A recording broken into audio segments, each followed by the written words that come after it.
rights group Action Society says blue lights brigades for government officials should be banned.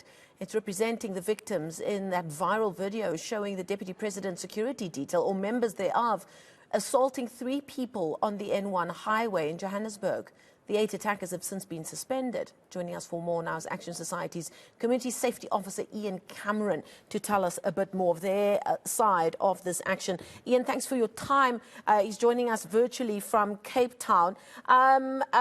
We do understand that those 8 officers have been suspended, but they weren't suspended immediately, and not all of them at once. What do you understand is what happened in terms of action against these 8 suspected members of the VIP security detail? Good afternoon. Thank you very much. So according to us, they've just been served with notices of suspension. So technically, 4 of the 8 should officially be suspended tomorrow if they could give a reason not to be suspended. And the other 4 would likely face the same on Wednesday or Thursday of this week. None of them have been arrested. I'm infuriated by it, because if it were you and I that pointed a firearm at someone, we would already be behind bars, never mind suspended. Talk to me about the young men, obviously on the receiving end of this beating up, one quite seriously.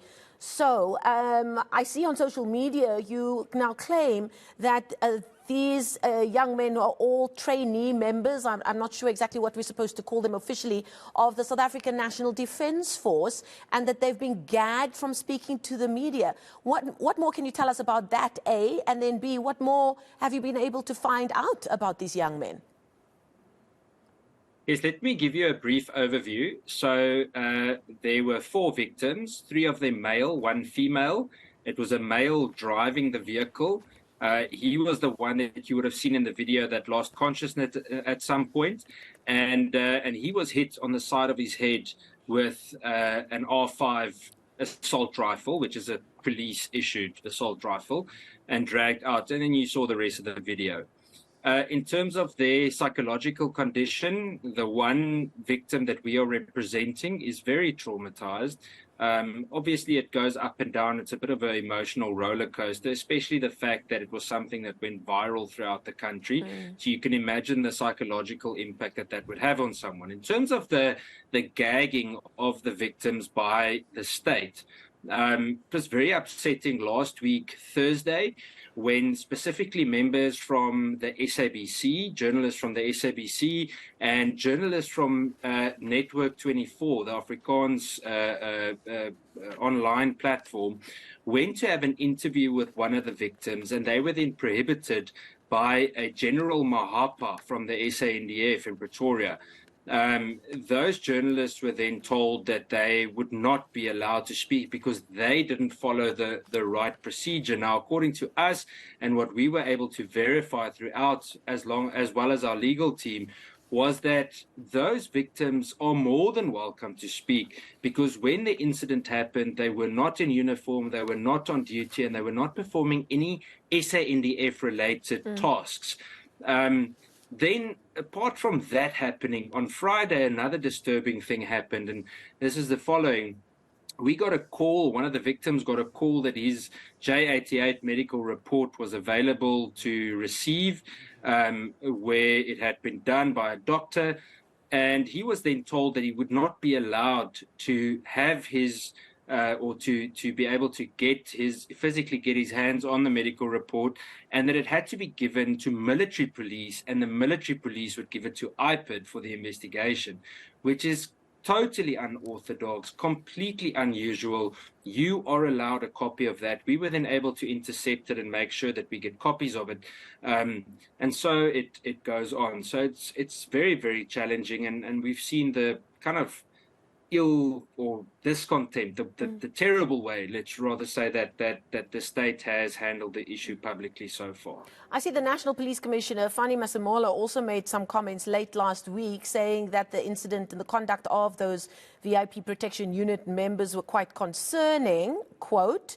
He also went on to say, quote, and I'm quoting from an article in the Mail and Guardian last week, we generally follow a very stringent process to identify members that should be protecting our principles. So for those members to have conducted themselves in such a manner is quite concerning, end quote.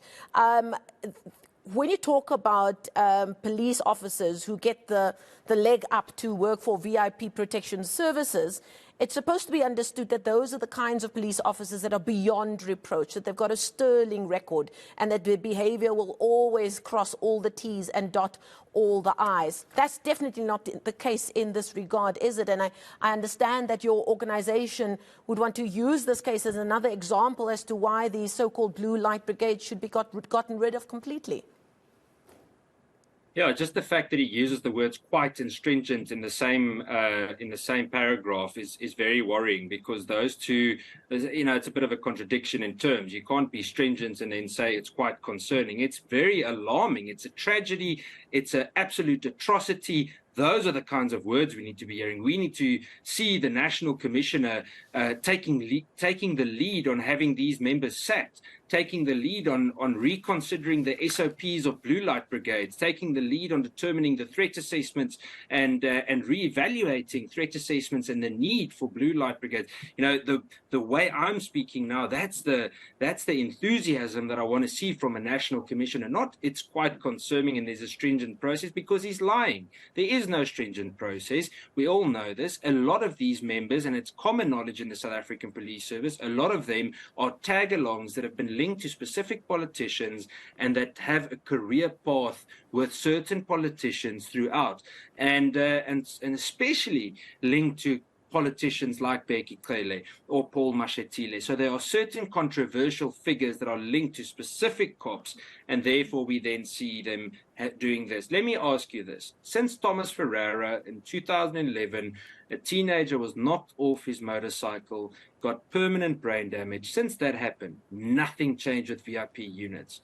So General Masemola is telling a blatant lie with regard to the way they view and handle these types of issues. We understand the Independent Police Investigative Directorate is investigating, and they say that IPOD would investigate before they arrest. Your comment on that? It's not good enough. Let me ask it this way. If one of those members pointed a firearm at the police commissioner, or they pointed a firearm at the Minister of Police, do you think they would have been arrested yet? I think so. Why do their lives count more than ordinary South Africans? And this is the question we need to keep asking. Why do certain people get special treatment compared to others? Why do Chinese cops this past Friday night get blue light brigade escorts and convoys in Cape Town just to a dinner party, but ordinary South Africans in the Cape Flats get killed at the most alarming rate, war zone-like rates? It feels like the majority of people in the country are second-class citizens, while certain politicians live a royal life up here. Okay, Ian Cameron is with Action Society, and he joins us virtually there from Cape Town. He's their community safety officer. We thank him for his time this afternoon.